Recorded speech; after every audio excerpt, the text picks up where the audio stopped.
are winners, and there are losers, and there are people who have not discovered how to win.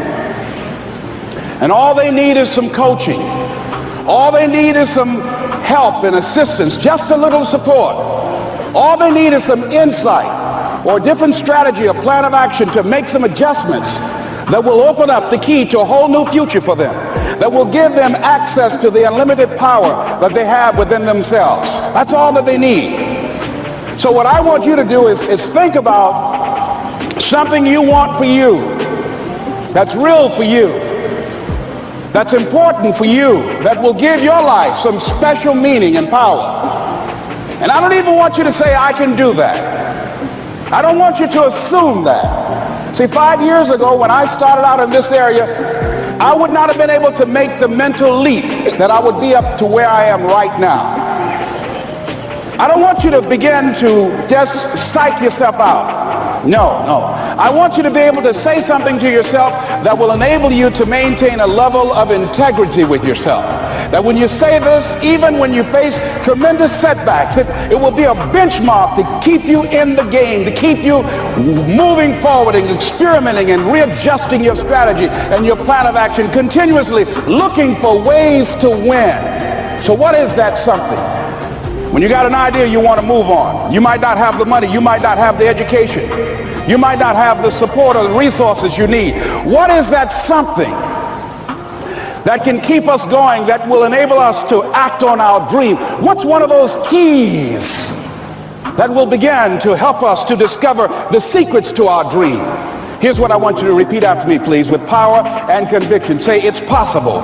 It's possible. That's all I want you to do when you look at your dream. Just say to yourself every day, it's possible. Just say that every day to yourself, it's possible.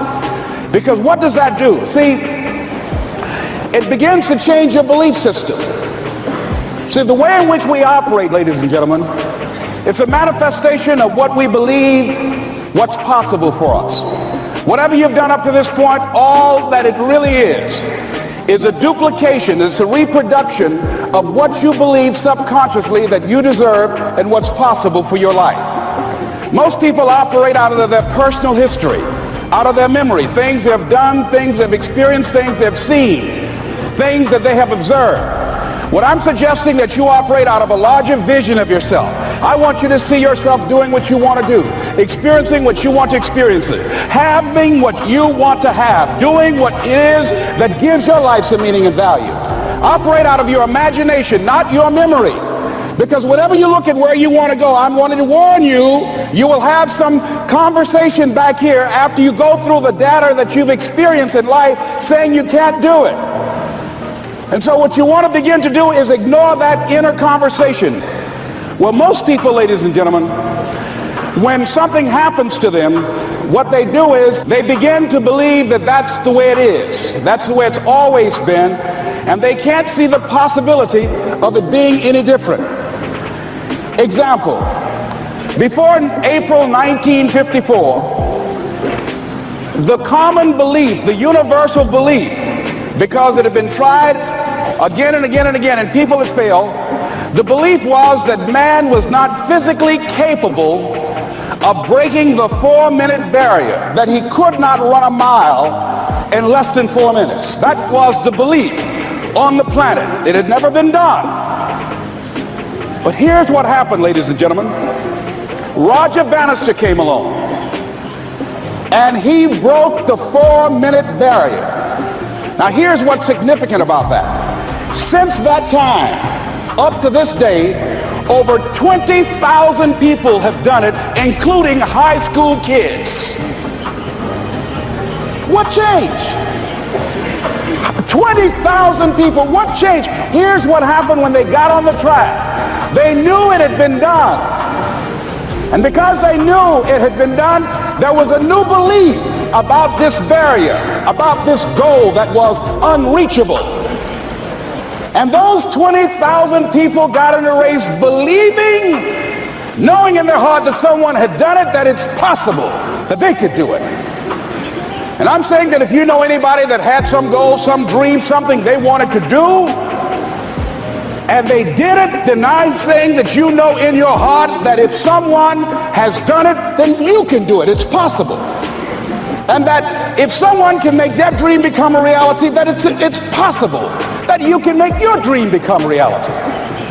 And so as you begin to look at where you want to go, beginning to embrace that, it's possible. I'm blessed and highly favored. I've got a lot going for me. I got some good stuff in me. And it's possible that I can bring my greatness out here in the universe.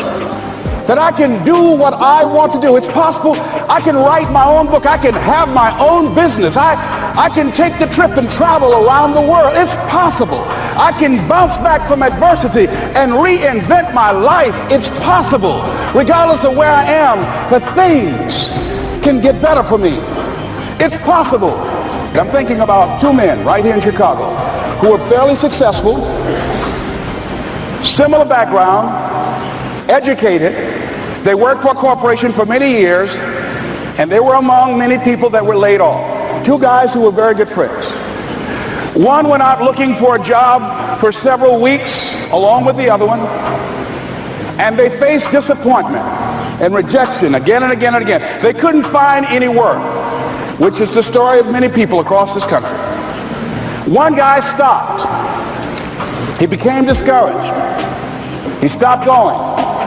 He stayed home looking at television, became very argumentative and toxic with his wife, drinking beer, getting on the phone, talking to his other negative, unemployed friends.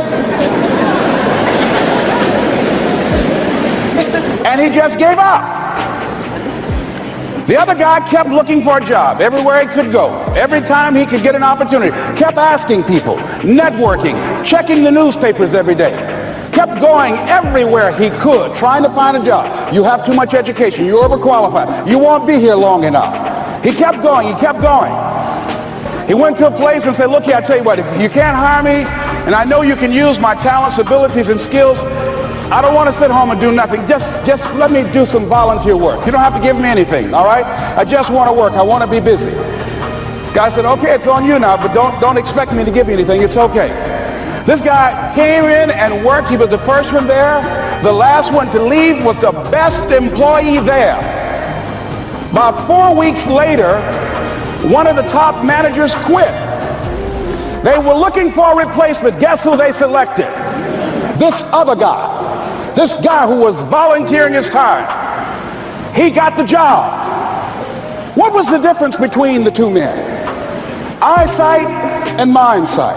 Eyesight is judging on what you see. Judging according to appearances. But mindsight is how you interpret what you see. One guy said, it's not possible, it's over, I'm finished. I can't do it. I can't make it. He surrendered. I've faced rejection again and again. I'm not going anymore. There are no jobs out there.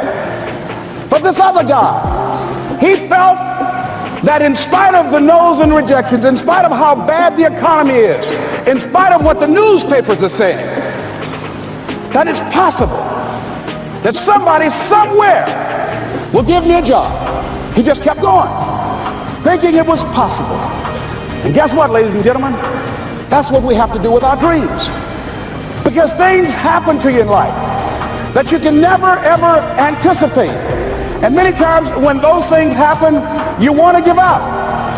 I remember when I was in broadcasting, when I was a disc jockey, I became very controversial, not only being a disc jockey, but I felt that radio was something that you not only entertain people with, but you also empower them, you educate them. And I got fired. I didn't just leave, they fired me. That was a shock. I said, wait a minute. They took my microphone. I thought that was who I was. No, ladies and gentlemen, it wasn't. I had to do something else. And I didn't know what else I could do. See, here's what I'm looking at. What are the uses for your life right now that you haven't even reached for yet? See, I believe that when you don't have enough encouragement to act on your dreams or ideas, or you're not enlightened enough, that life will act on you. See, life had moved on me and said, Les Brown, you have outgrown this. It's time for you to do something else. Well, I wasn't enlightened enough. organized some disc jockeys and got my job back.